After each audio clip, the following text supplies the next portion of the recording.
Campos falou sobre o escândalo de espionagem lá em Pernambuco, lá no ICL Notícias. Vamos ver juntos. Do ministro Toffoli sobre o caso Master, você vai trazer para a gente. Eu vou interromper rapidinho aqui a sua entrada, depois você volta para a gente conversar, então, com o prefeito de Recife, João Campos, que está aguardando aqui na linha para a gente falar sobre esse caso de espionagem. Prefeito, muito bom dia, seja bem-vindo ao ICL, obrigada pelo seu tempo em conversar com a gente hoje, nessa manhã. Todos quem está acompanhando aí no estúdio, Demore, do Luca, saudar todos que assistem também ao programa. Para mim é uma alegria estar aqui para falar de algo tão sério, tão importante, no momento onde a gente fala da necessidade de fortalecimento da nossa democracia e claro, da construção de um permanente Estado democrático de direito. A importância de uma imprensa livre é fundamental. Obrigada, prefeita. A Adriana está aqui com a gente também, acho que o senhor não deve ter visto na imagem, mas a Adriana está com a gente aqui também. Vamos lá, então, prefeito. O secretário municipal de Política Social de Recife, o Gustavo Monteiro, acusou policiais civis de espioná-lo entre agosto e outubro do ano passado, 2025. A suspeita é até da instalação de um aparelho, né, de um rastreador no veículo dele para monitorar os passos do político. A espionagem legal acirra já uma relação que é conflituosa entre o prefeito, que está com a gente aqui hoje, né, João Campos, do PSB, e a governadora de Pernambuco, a Raquel Lira, do PSD. Os dois aqui, só lembrando, né, para a gente trazer aqui, aumentando a lupa, vão se enfrentar nas eleições desse ano. Há uma vontade do campo progressista de lançar o prefeito João Campos ao governo do estado, então pode acontecer essa disputa. Agora, prefeito, a gente quer entender melhor esse monitoramento, na sua avaliação, no que vocês têm investigado também. Qual era o intuito do monitoramento ao secretário Gustavo Monteiro? Se é uma espionagem que realmente tem motivação política? O que o senhor pode contar para a gente do que vocês estão investigando até agora? Veja, foi feita uma ação 100% clandestina, criminosa e ilegal por parte da Polícia Civil de Pernambuco contra uma equipe da Prefeitura do Recife. O que é que aconteceu, dito pelo próprio secretário de Defesa Social do Estado, que é o secretário de Segurança? Foi criado um grupo de WhatsApp com 3 delegados da alta cúpula da Polícia Civil de Pernambuco, da inteligência, o diretor de inteligência da Polícia de Pernambuco, mais 2 delegados, e 7 agentes, 10 policiais civis, foram colocados num grupo de WhatsApp, denominado Nova Missão, e eles tiveram a ordem de perseguir e rastrear 24 horas por dia, por mais de 90 dias, o secretário de governo da Prefeitura do Recife, sem nenhum ato formal da polícia. Não foi feito um BO, não foi feito uma VPI, que é uma verificação prévia de investigação, não foi aberto um inquérito, não teve uma ordem judicial, um comunicado à justiça.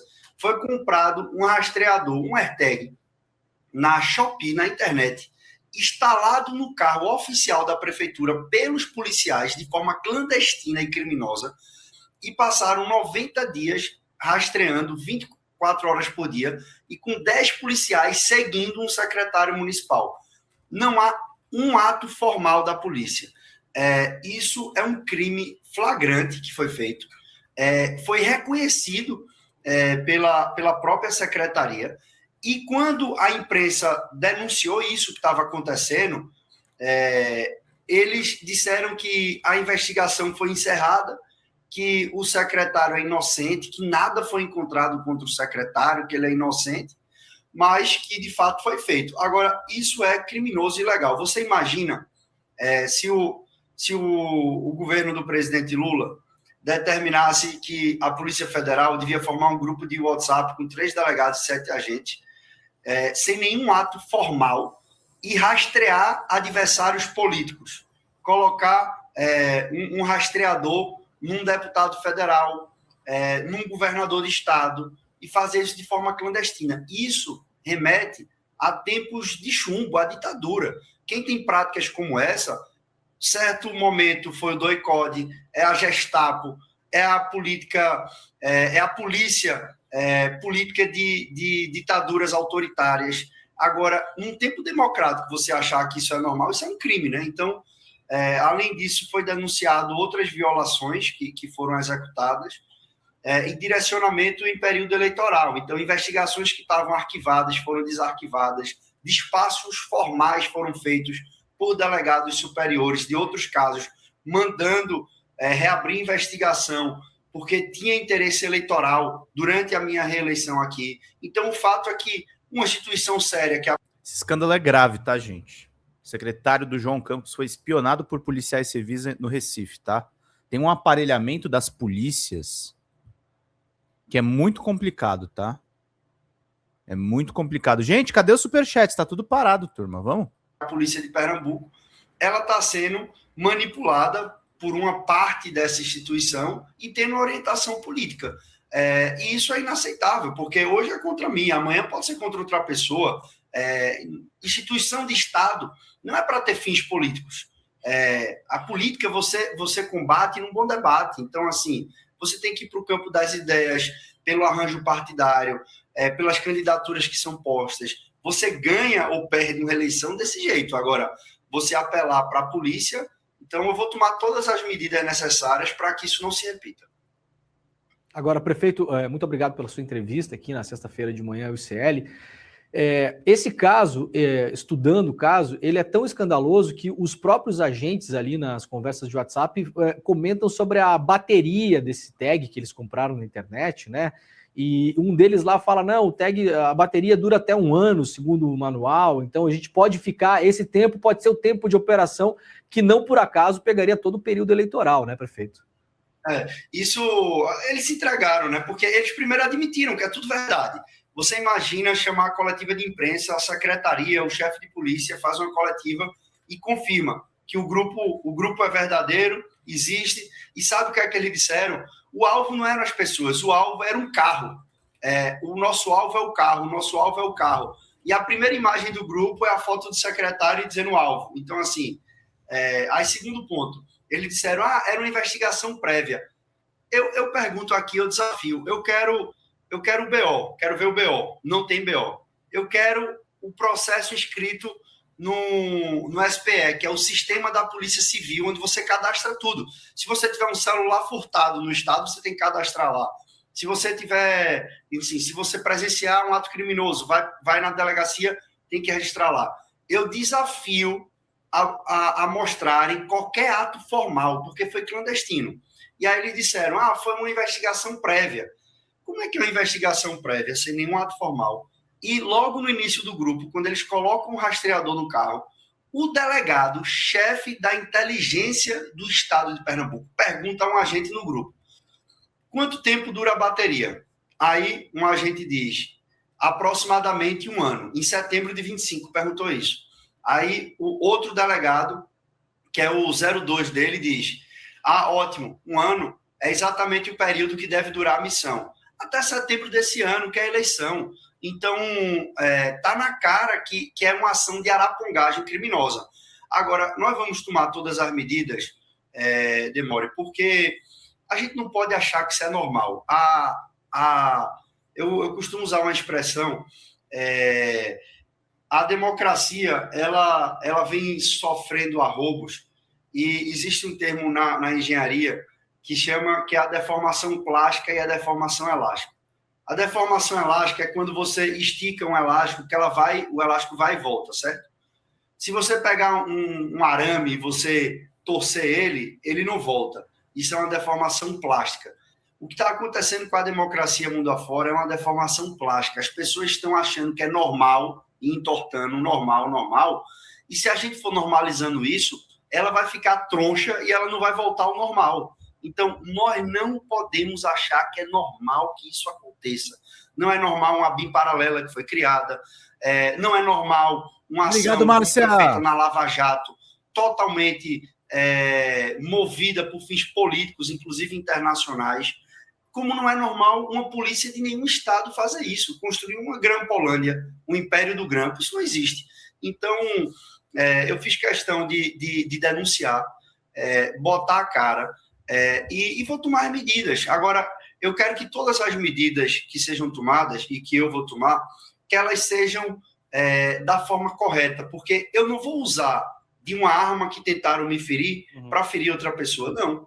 Então, vai ser na justiça brasileira, vai ser seguindo o devido processo legal, dando direito à ampla defesa às pessoas que devem se explicar, porque as pessoas, a gente precisa seguir a regra das coisas. Então, não adianta eu ter sido vítima de um ato criminoso e tentar responder fazendo um outro ato errado. Não. A gente vai procurar a justiça, procurar as instituições brasileiras e falar. E eu acho que a imprensa tem um papel muito importante, porque se não fosse a imprensa, quem fez essa denúncia foi a imprensa. Se não fosse a imprensa, a gente não estava aqui hoje, podendo apresentar ao Brasil o que aconteceu. Um bom dia, prefeito. É um prazer receber o senhor aqui no ICL. Bom dia. Eu queria te perguntar sobre o impacto nas eleições também, né? O senhor é pré-candidato ao governo de Pernambuco, é o franco favorito, segundo as pesquisas, inclusive para vencer a disputa no primeiro turno. O senhor acredita que isso possa impactar no tom da campanha desse ano, que por conta desse favoritismo até agora apontado nas pesquisas, esse tipo de ação, fora exatamente do jogo político, pode continuar aumentando aí no estado de Pernambuco? Veja, eu não tenho nenhuma dúvida, De Luca, que o interesse é político dessa ação. Então, o que é que leva a pessoa a ficar 24 horas monitorando um secretário? A minha primeira suspeita, a hipótese que eu coloco eles queriam construir um falso flagrante. Eles queriam construir algum ato que não existisse ali para tentar incriminar uma pessoa ligada a mim. Então, a primeira hipótese que eu levanto é essa. Eu não tenho nenhuma dúvida de que há um interesse político por trás. A imagem aparente... o que é que a política comenta hoje aqui? A política comenta que João aparece muito à frente das pesquisas no estado de Pernambuco, tem uma aliança política consolidada com o presidente Lula, tem uma frente política ampla, partidária, construída, e há um desespero de tentar enfrentar essa eleição no tapetão de qualquer jeito. Então, é como se você estivesse jogando um jogo de futebol e o nosso time está lá jogando dentro das regras. Aí, de uma hora para outra, o outro time decide não seguir nenhuma regra. Vale pegar a bola com a mão, vale fazer qualquer tipo de falta, não tem mais cartão amarelo, vermelho. Então, é um sentimento de desespero mesmo. Bateu o desespero e acha que vale tudo, mas não vale tudo. Então, você pode ganhar ou perder uma eleição, mas não vale tudo numa eleição. Muito bem, Adriana. Prefeito, na verdade, eu queria repetir a pergunta que a Manu acabou de fazer aqui para a gente, já nesse contexto de eleição. A partir dessa movimentação que a gente acompanhou nesses últimos dias do Kassab, do Gilberto Kassab, presidente do PSD, com os futuros, né, candidatos à presidência, ali os presidenciáveis, Ratinho Júnior, o Roberto Caiado e o Eduardo Leite. Ronaldo Caiado, pelo amor de Deus, mulher. Sob a perspectiva do Nordeste, você acredita que é possível que se saia daí a tal da terceira via na eleição presidencial? Acredito que não. Primeiro, eu acredito na eleição do presidente Lula. Eu não acredito que outro candidato disputa com ampla chance de vitória. Segundo, que eu vejo esse conjunto de candidaturas. Eu até gostei muito da expressão que foi usada aqui, eu não sei se foi por De Luca, que disse que é uma direita de extremo centro. Então, eu não acredito nessa composição. É uma extrema direita de extremo centro. Eu acho que essa é a colocação, João Campos. Bora. Que está se dando. E eu também preciso apontar que quando as pessoas não entendem, muitas vezes eu sou presidente nacional do partido. Querido. E aí, às vezes, eu vejo os presidentes dizendo... Fernando, vê com a Xanda outro presentinho para ti, tá? Tem livros físicos, tem muita coisa bacana que a gente quer entregar para vocês, tá? Então, obrigado, meu caro. Agradeço aos superchats, aos Pixies. Pixies é uma banda, né? E aos membros. Obrigado, queridos. Vamos ver só mais um pouquinho da entrevista do João Campos. Vou trazer uma boa notícia também para a Zona Norte de São Paulo, que acabei de ver no Instagram do Alencar Santana, que é um baita deputado, inclusive vou tentar trazer para cá de volta. Vamos lá. Assim, mas as pessoas estão tão descrentes da política, não acreditam na política. Quando você vê um cenário como esse, um partido... Não, é legal, Fernando, a gente tem uma parceria com a... Aliás, aproveitar aqui e já falar disso. A gente tem uma parceria com a editora Contracorrente de descontos e, eventualmente, a gente ganha alguns livros também. Então, a galera que mandar contribuições maiores, tá? Lembrem-se primeiro que se quiser comprar qualquer livro na Contracorrente, tem desconto Folha 25 e a galera vai ganhar. Pixies é uma banda excelente. Vai ganhar livros físicos, tá? A galera que manda contribuições maiores, a gente providencia para vocês. Lembrando também, temos um canal de cortes, tá, gente? Que é muito importante. A inscrição nele é gratuita. Entrem lá, que é muito importante, ó. Vou colocar aqui o canal de cortes na tela.